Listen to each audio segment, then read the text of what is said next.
देखते हैं। तो बेटा चैप्टर नंबर 27 ये देखना है हम लोगों को।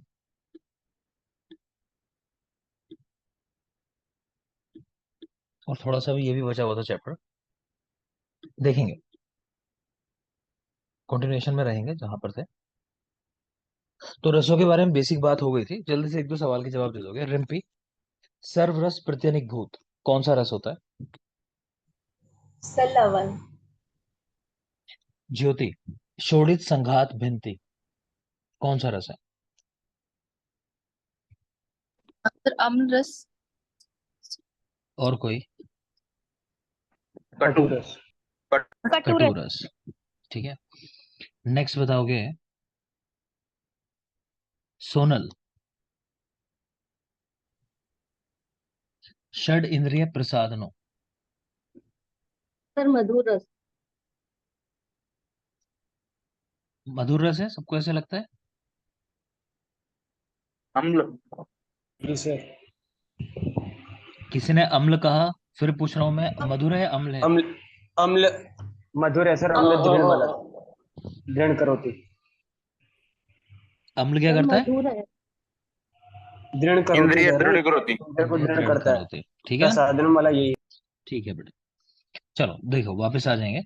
तो रिकॉल हो गया होगा, हल्का सा माइंड में घूम गया होगा क्या पढ़ा था। अब देखते हैं आगे। फिर से एक बार रसों के लिए लिखा हुआ है, ज्यादातर पॉइंट पढ़े हुए हैं, कुछ नया नहीं है, एक नजर डालते हैं।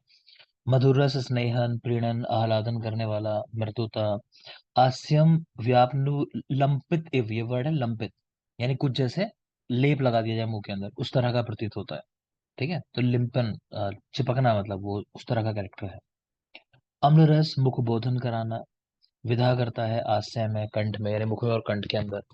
लवण रस विषंदी मार्दन विदाहान मुखस्य चा, तो ये मुख में विधा कर रहा है खाली, और अम्ल जो है वो गले में भी कर रहा है, वैसे याद कर सकते हो।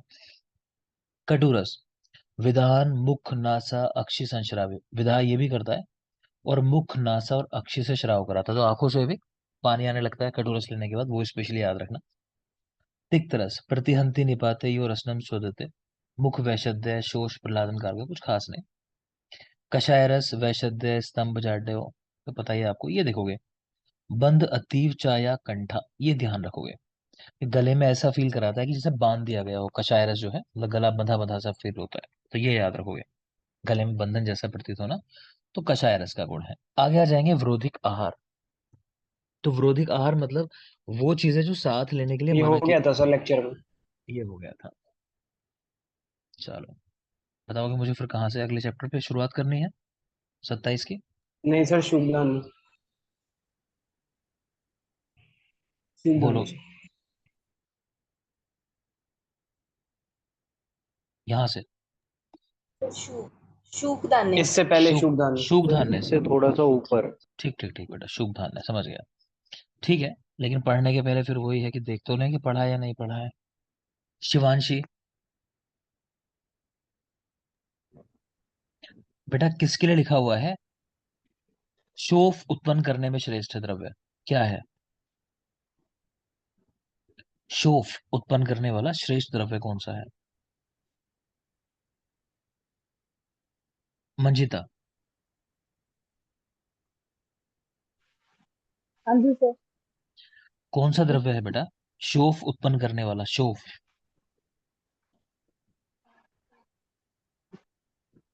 वन। ऐसा कोई और कोई बोलो, ये तो बहुत सिंपल चीज है बेटा, सर पता होनी दही। दधी। चाहिए। दधी। दही दही। है, दही शौक क्या ठीक है, कहती दही है दही सर। शो, ठीक है, दही है।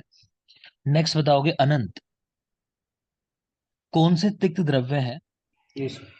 कौन से तिक्त द्रव्य है जो वात वर्धक नहीं है और आवृश्य नहीं है? गुरुचि और पटोल, और एक और था पत्राग्र करके। वेत्राग्र, ठीक है। नेक्स्ट बताओगे, नेत्रा। ठीक है बेटा। नेक्स्ट बताएंगे देवजिंदर, यस। बेटा स्नेह लेने के बाद शीतल आहार का सेवन करना, ये किस प्रकार का विरुद्ध है? स्नेह लेने के चार बाद विरुद्ध। उपचार विरुद्ध, ठीक है। Anjali, Anjali, Yes, sir. बेटा सुअर का मांस खाने के बाद उष्ण वस्तुओं का सेवन करना, ये कैसा विरोध है?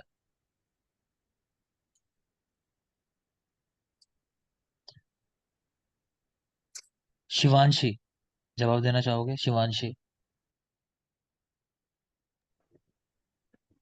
हाँ शिवांशी, जवाब सही दे रहे हो, परिहार विरोध, लेकिन आवाज आ नहीं रही है आपकी, कुछ समस्या है, हमेशा ही आपकी साइड से आवाज आती नहीं है बेटा।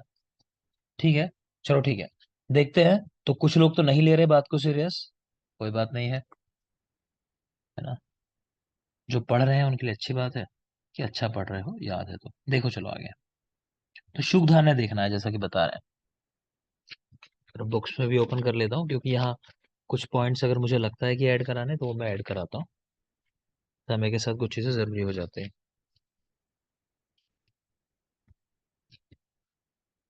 एक मिनट देंगे सर।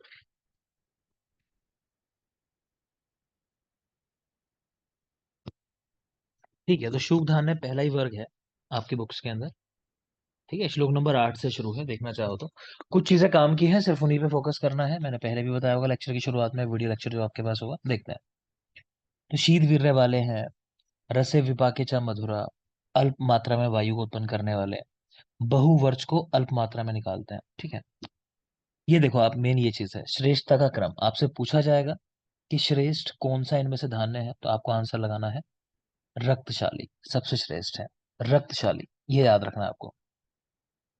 ठीक है, षष्टिक धान्य है, गौर षष्टिक श्रेष्ठ है, कृष्ण षष्टिक अल्प गुणों वाला है। इसमें भी चाहो तो देख सकते हो कि गौर षष्टिक जो है वो श्रेष्ठ है। व्रीहि धान्य मधुर है, अम्ल विपाक, पित्त को करने वाले और गुरु द्रव्य होता है। तो यहाँ पर कुल मिला के शुभ धान्य में याद करने को कहा मैंने आपसे कि रक्तशाली सबसे श्रेष्ठ होता है, बाकी षष्टिक धान्य में गौर षष्टिक श्रेष्ठ है, याद करना चाहो तो। और देखेंगे पाटल धान्य, बहुमूत्र, पुरीश, उष्मात्र दोष सबको करने वाले, कोरदू, शामक, वातल, कफ, पित्त, अग्नि, शीत, संग्राही, शोषण, नहीं याद रखना। जो देखोगे स्वादु, बहुवात, शक्रत, अगेन नहीं जरूरी है। बांस से उत्पन्न जो, बेटा इस पे सवाल पूछ चुका है, और क्योंकि मतलब ऐसा द्रव्य नहीं है कोई फसल होती हो, बहुत ज्यादा मात्रा होती हो, तो महंगा भी द्रव्य है देखा जाए तो बांस से उत्पन्न होने वाला जो वेणुयव, इसके गुण बता रहे हैं कि मेद को, कृमि को हरने वाला, विष को हरने वाला और बल्ले, इसको ध्यान रख लेना थोड़ा सा। ठीक है ना, तो बांस से उत्पन्न जो है वो मेद, कृमि, विष को हरने वाली और बल्ले। कह रहे हैं जो गुरु होते हुए भी रूक्ष गुण प्रधान होने से वातवर्धक है। हम कहते हैं ना कि स्थूल लोगों के लिए चिकित्सा कैसी करनी है, गुरु लेकिन अवतर्पण, तो वैसा ही द्रव्य है तो गुरु लेकिन अवतर्पण करने वाला है, इसीलिए जो इस्तेमाल कराया जाता है ओबेसिटी में।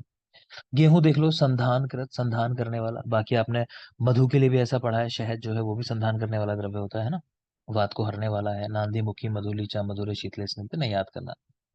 कुछ पॉइंट्स लिखे हैं बेटा, ऐसा नहीं कि क्वेश्चन मिलते नहीं है, आप गाइड्स वगैरह देखोगे वहां क्वेश्चन मिलेंगे, लेकिन अच्छे एग्जाम्स में कोई क्वेश्चन आता नहीं है इस तरह का। ठीक, देखना चाहो देख सकते हो कि नांदी, मुखी और मधुली, ये चरक ने इनको गेहूं का भेद माना है, और सुश्रुत ने इनको कुधान्य वर्ग के अंदर रखा है, आपने कुधान्य वर्ग में रखा है, तो चाहो तो देख सकते हो, पूछा कहीं नहीं जाता। आगे आ जाते हैं शमी धान्य, तो इसके अंदर आएंगे हमारी दालें मेनली।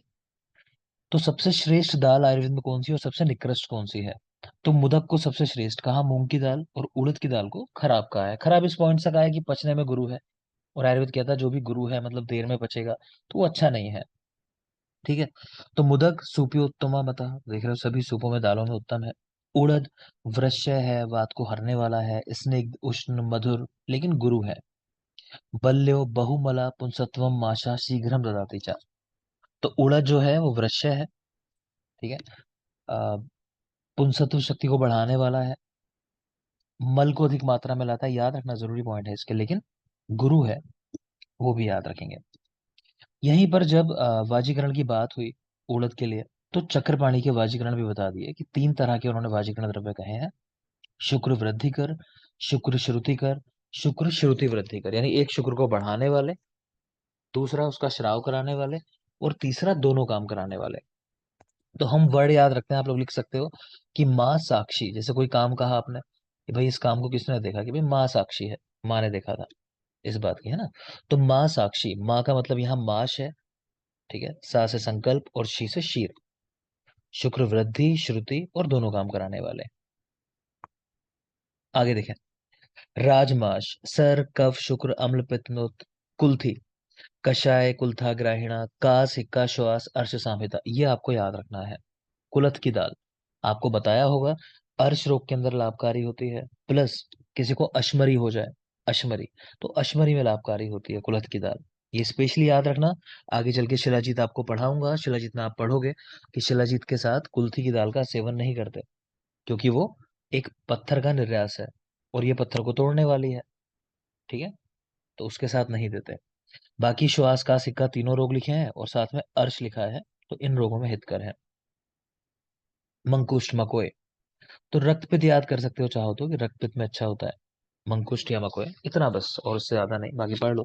मथुरा, मथुरा पाके, ग्राहिणो, रूप, शीतला, मंकुष्ठ का प्रशस्यन्ते, रक्तपित ज्वरादिशो।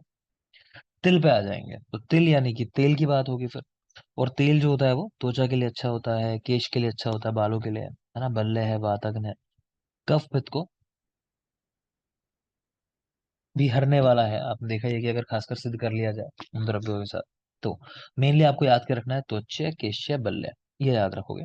बाकी और कुछ पॉइंट है, स्निग्ध, उष्ण, मधुर, तिक्त, कषाय, कटु, तिला नहीं याद करने। जो बेटा मैं मार्क कर रहा हूँ, मैं फिर बता रहा हूँ, मुझे फर्क नहीं पड़ता कि आपने बाकी चीजें याद करी हैं या नहीं करी हैं। मुझे फर्क पड़ता है कि जितना मैंने कहा एटलीस्ट उतना याद होना चाहिए। वो ही जरूरी चीजें हैं, है ना, लिखी तो बहुत कुछ है, तो उन्हीं पे फोकस करना, अपने मन से ये मत करने लगना कि चलो सब कुछ याद करते हैं। पहले इसको कर लेना, फिर टाइम बचे आपको लगे हाँ करना है तो देख लेना अपने मन से। नेक्स्ट है अरहर की दाल। तो आड़ की कफ, पित्त, अग्नि और वातला, मेनली याद रखोगे वात को बढ़ाने वाली है। अरहर की दाल, मटर, इसके ऊपर सवाल आता है। ठीक है, ये दोनों वात को बढ़ाने वाले द्रव्य हैं। नेक्स्ट है शिंबिधान्य के गुण, को मैंने यहाँ बता दिया, ना चा वृश्य, ना चक्षुष्य, विष्टम्भ्य चा विपच्यते, कह रहे हैं ना तो ये वृश्य ही होते हैं, ना ही ये चक्षुष्य होते हैं, प्लस देर से पचने वाले होते हैं शिंबिधान्य ज्यादातर। ठीक है, काक, अंडोल, आत्मगुप्ता, दोनों के गुण ही उड़द के समान होते हैं। तो आत्मगुप्ता जानते ही हो कि वाजीकरण द्रव्यों में इस्तेमाल होता है मेनली, तो उस तरह से सोच सकते हो। ये कुछ जनरल पॉइंट्स आ गए कि मान तीन तरह के, पोतवमान, द्रव्यमान और पायमान।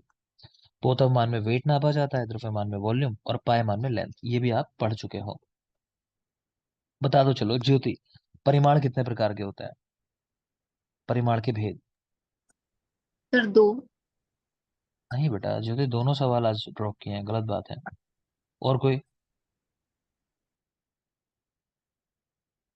कल पढ़ाया था आप लोगों को भाई। तीन। कितने कह रहे हो अनंत? तीन। तीन नहीं बेटा, एक नंबर और बढ़ा दो, चार। अड़ु, ह्रस्व, दीर्घ करके पढ़ाए थे कल वो, चार जो होते हैं, याद आए? ठीक है, तो चार हैं। और ये मान है, मान तीन तरह के होते हैं, इन पे भी सवाल आ चुके हैं, इन चीजों पे किस में क्या नापते हैं, तो ध्यान रखना। आगे आ जाते हैं मांस वर्ग। मांस वर्ग देखेंगे, मैं एक मिनट देखता चलता हूँ, कुछ ऐड कराने का तो नहीं निकला है।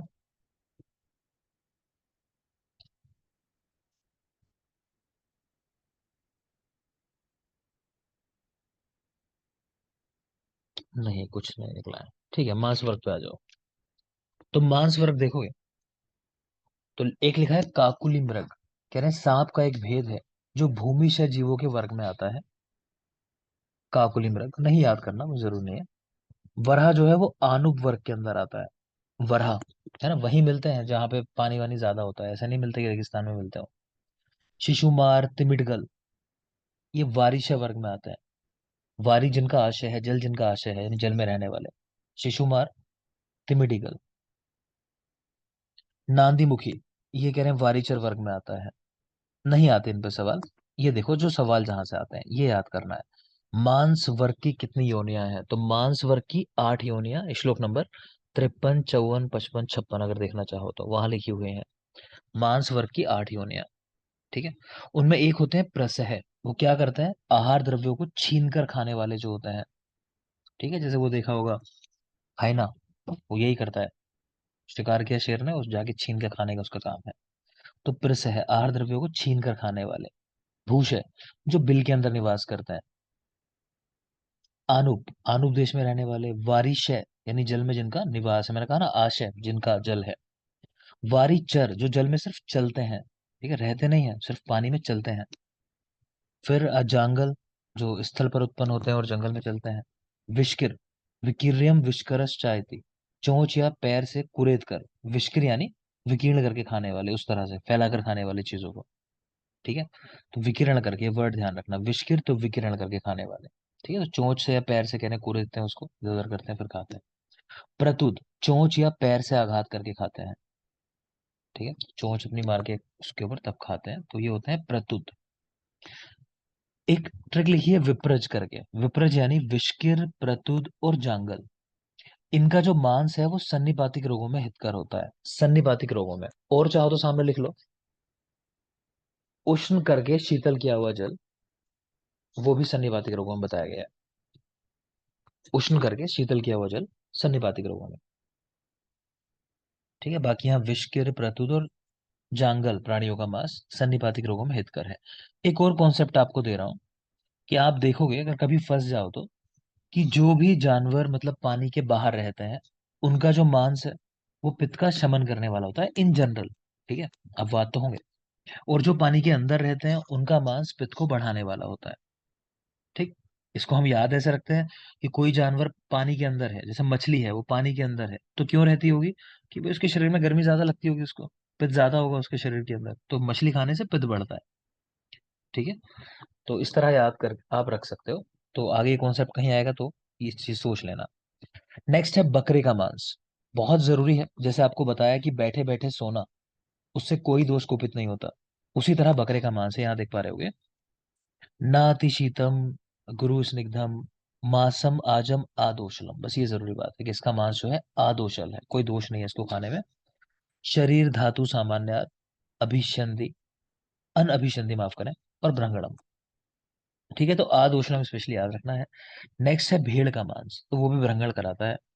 कह रहे हैं बकरे और भेड़ की मांस वर्ग में गणना नहीं की गई। क्यों नहीं की गई?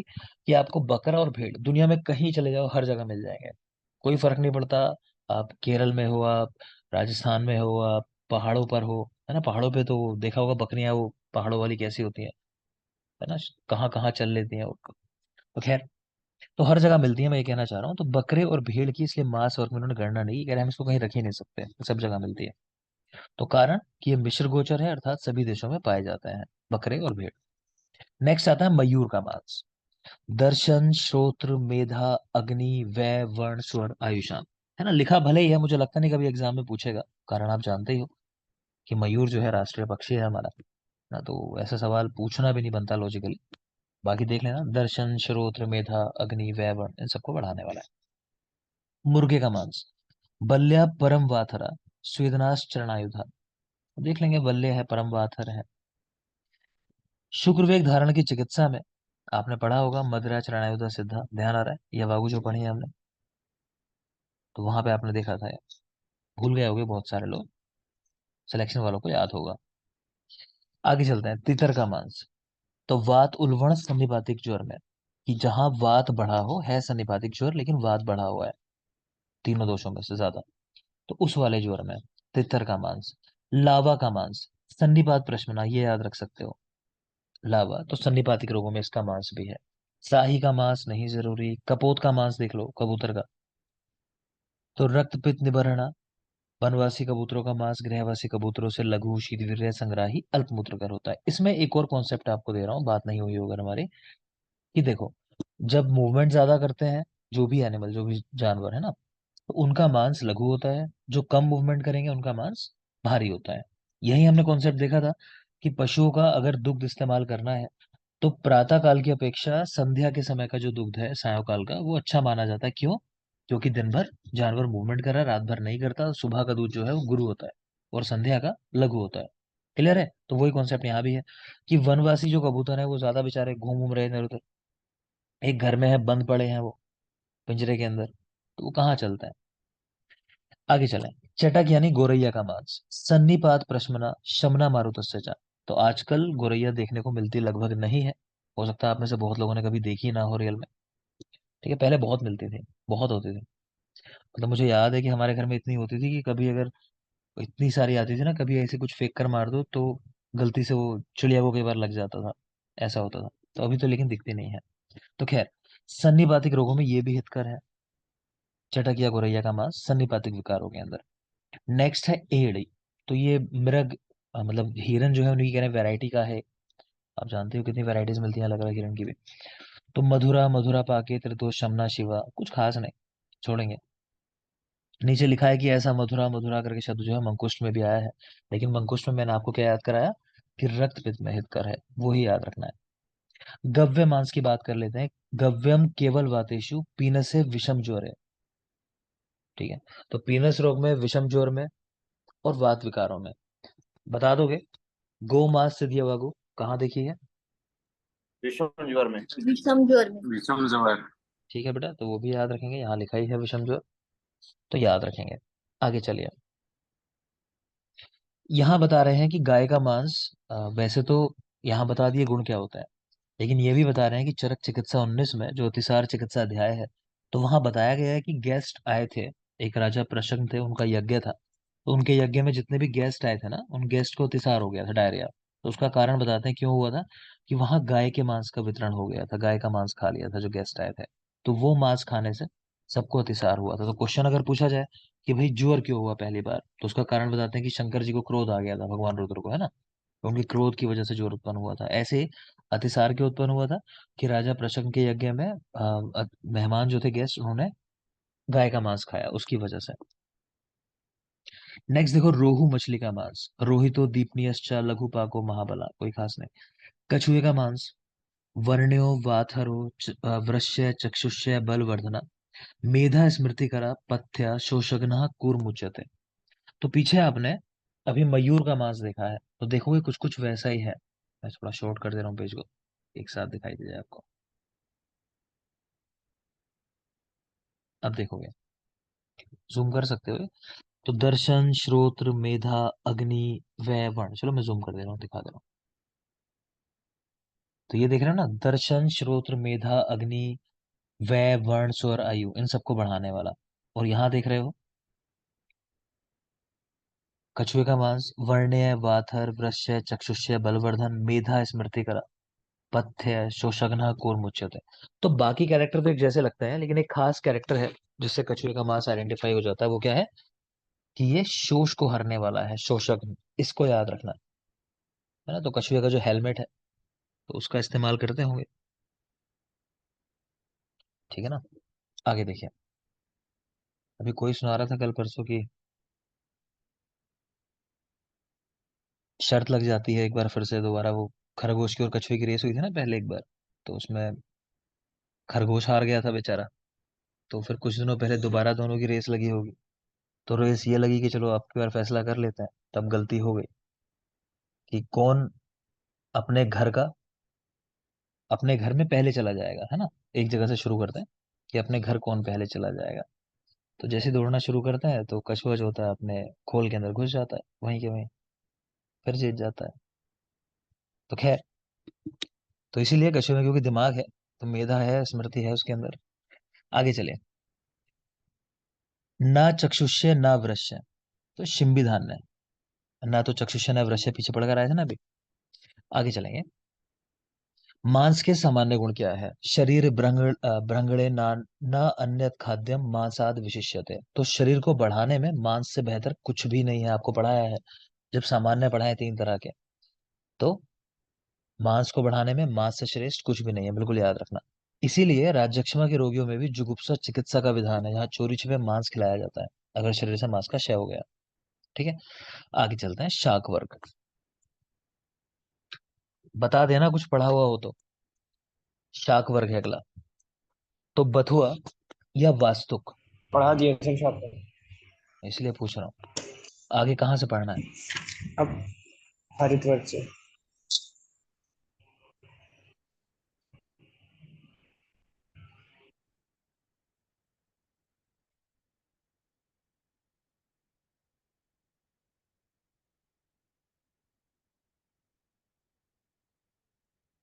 आगे आ गया मैं।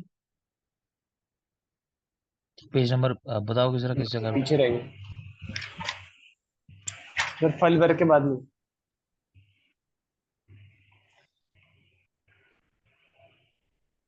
और थोड़ा सा पीछे।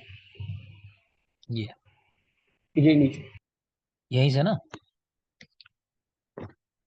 जी सर। ठीक है, देखोगे। और बेटा जो लेक्चर्स देता हूँ उस दिन पढ़ा करो, आपके पास छुट्टी का समय नहीं है, मैं बार बार ये बात कह रहा हूँ, आपके पास छुट्टी का समय नहीं है, आपको पढ़ना है साथ साथ। आप ये तो कर सकते हो, एक ऑप्शन तो आपके पास है कि आप चीजें पहले खत्म करके बैठ जाओ अपना, एग्जाम बाद में होगा कोई बात नहीं, फिर दोबारा आराम से पढ़ते रहो, ठीक है। लेकिन ये नहीं सोचोगे कि हाँ अभी आराम से कर लेते हैं बाद में देखेंगे, नहीं, अभी पहले मेहनत कर लो, बाद में थोड़ा रिलैक्स कर लेना, और जब डेट आ जाएगी एग्जाम की फाइनली, अगर यूपीएससी टारगेट है, तो फिर दोबारा से लास्ट में एक बार मेहनत, ठीक है। तो आपका काम है कि सब कुछ फिनिश करो आराम से, एक बार सिलेबस पूरा कर लो, और कोई छुट्टी नहीं करनी है, अभी टारगेट लेके चलना है कि छुट्टी नहीं करेंगे बिना मतलब। क्योंकि मैं बेटा थोड़ा सा, आप जानते हो कि इलेक्शन के रिजल्ट आने वाले हैं, और मेरी इस तरह की ड्यूटीज मतलब काफ़ी रहती हैं, है ना, तो अभी भी मैं ड्यूटी में हूँ इसी तरह की, और फिर थोड़ा शासन में डायरेक्टरेट में भी काम है, तो मुझे अभी इस फ्राइडे सैटरडे को फिर शायद एक दिन के लिए जाना पड़ेगा वहाँ, ठीक है ना। तो आपको अगर लेक्चर देता हूँ तो बिल्कुल याद से पढ़ लिया करो, उसमें लापरवाही नहीं करोगे। देखो आगे, तो हरित वर्ग है ये, तो इसको कहते हैं क्लास ऑफ ग्रीन्स, मतलब सारी ग्रीन चीजें हैं तभी नाम है इसका हरित वर्ग। देखते हैं, तो अदरक लिखा है पहले, तो आहार उपयोगी और हरितक वर्ग दोनों में इसका उल्लेख है, याद रखेंगे, आहार उपयोगी वर्ग में भी है और हरितक वर्ग में तो यहाँ है ही।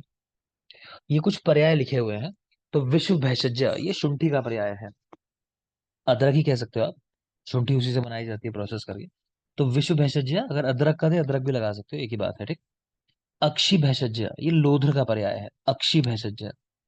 शिशु भेषज अति विषा का पर्याय है, शायद बताया होगा कि निर्विष द्रव्य होता है, विष होता नहीं है इसके अंदर, सवाल पूछा जाता है, अति विषा निर्विष द्रव्य है। नेक्स्ट है बाल भेषज, तो बाल भेषज रसांजन। क्षुद्र भेषज काक उदुम्बर। और महाभेषज, तो ये अन्न को कहा गया आचार्य काश्यप के द्वारा। फिर बता रहा हूँ सारे पर्याय जरूरी हैं। विशु भेषज शुंठी, अक्षी भेषज लोध्र, शिशु भेषज अतिविषा, बाल भेषज रसांजन, शूद्र भेषज काकोदुम्बर, और महाभेषज अन्न है काश्यप के द्वारा। अब देख लेंगे अदरक के गुण क्या है। रोचनम दीपनम वृश्यम अदरकम विशुभेषम वात श्लेष विबंधेशु रसस्तस्य उपदिश्यते, बहुत बहुत जरूरी, कि वात कफज विबंध में किस द्रव्य का प्रयोग करते हैं। तो अदरक तो यहाँ देख ही पा रहे हो आप, यही लिख लो, साथ में हींग। तो अदरक और हींग दोनों ही वात कफज विबंध में उपयोगी हैं। और लिख लो ग्रंजन यानी गाजर, वो लिखो वात कफज अर्श में हितकर है, ग्रंजन या गाजर वात कफज अर्श में, ठीक है। आगे देखते हैं। अब मूली के लिए लिखा हुआ है, मूली के क्या गुण होते हैं देखेंगे। तो कह रहे हैं बाल दोष हरम, कि कच्ची मूली जो होती है दोषों को हरने वाली है। वृद्धम सर एक त्रिद, बार वापस रिपीट करना। क्या पॉइंट बताया था मैंने, सर हर्ष, अर्श वाला से। हाँ ग्रंजन लिख लोगे, ग्रंजन गाजर जो है वात कफज अर्श के अंदर, ठीक है। देखिए आगे, तो मूली जो है बाल मूली दोष है, मतलब दोषों को हरने वाली होती है। वृद्धम त्रिदोषम, यानी पकी हुई मूली जो है वृद्ध मूली, वो त्रिदोष को कुपित करने वाली है, बढ़ाने वाली है, याद रखना, बाल मूली अच्छी है कच्ची मूली, और पकी हुई अच्छी नहीं है।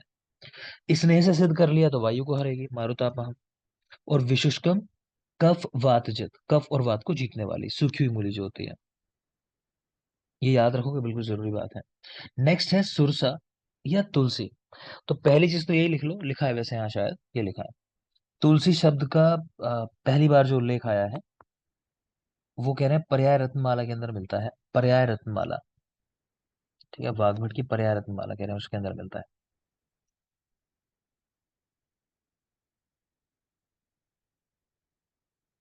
एक काम करोगे, सही कर लो इसको, थोड़ी सी गड़बड़ है इसके अंदर। आप ऐसा लिखो तुलसी शब्द का प्रथम उल्लेख, तो निघंटुओं में अगर बात करें तो पर्याय रत्नमाला ऐसा लिखो आप, और वैसे अगर बात करें संहिताओं के अंदर तब अष्टांग संग्रह, क्योंकि इनकी नहीं है रचना है,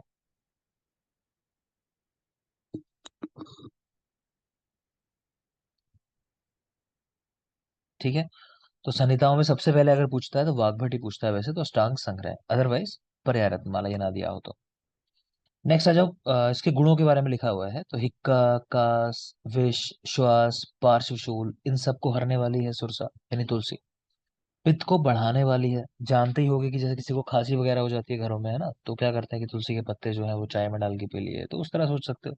तो वात कफज कंडीशन में हितकर है, लेकिन पित्त को बढ़ाएगी क्योंकि उष्ण है।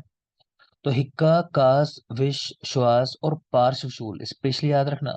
पुष्कर मूल भी पढ़ते हैं पार्श्वशूल के अंदर, ठीक है ना। लेकिन यहाँ पे एक्स्ट्रा क्या लिखा हुआ है, विष एक लिखा हुआ है। तो यहाँ देख भी पा रहे हो पुष्कर मूल, आप लोगों ने अग्रे में पढ़ा होगा कि श्वास का सिक्का और पार्श्वशूल को हरने वाला होता है, ठीक है। लेकिन इसमें एक विष वर्ड जुड़ा हुआ है सुरसा के साथ, तो ऐसे इसको आइडेंटिफाई करना है आपको। यहाँ लिखा भी है कि तुलसी के गुण जो है वो पुष्कर मूल वाले हैं सारे, साथ में विष को हरने वाली है, तो इस तरह याद कर सकते हो। नेक्स्ट है भूस्तरण।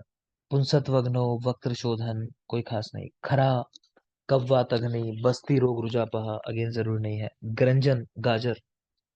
तो वात श्लेष्मिक अर्श में हित करे, ये आपको याद रखना है। पलांडु यानी प्याज। श्लेष्मलो, श्लेष्मा को बढ़ाने वाली, ठीक है। यही लिख लो, लिखा नहीं है, लिखो आचार्य हारित, कफ शामक कहा। पलांडु यानी प्याज जो है आचार्य हारित के अनुसार वो कफ शामक है, और यहाँ देख पा रहे हो श्लेष्मा को करने वाली है। इतना ही जरूरी है बस। बाकी गुरु है, वृक्ष है, लशुन पे आ जाता है।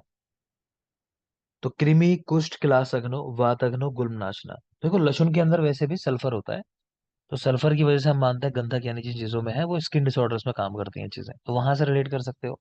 कुष्ठ है, क्लास है, इनको दूर करने वाला है लहसुन। कृमि को हरने वाला है। गुल्मनाशन, क्योंकि गुल्म जो व्याधि है वात की वजह से होती है, और लहसुन जो है वात के अगेंस्ट बड़ा इफेक्टिव है। स्निग्ध, उष्ण, वृश्य, लशुना, कटको गुरु, बाकी नहीं याद करने।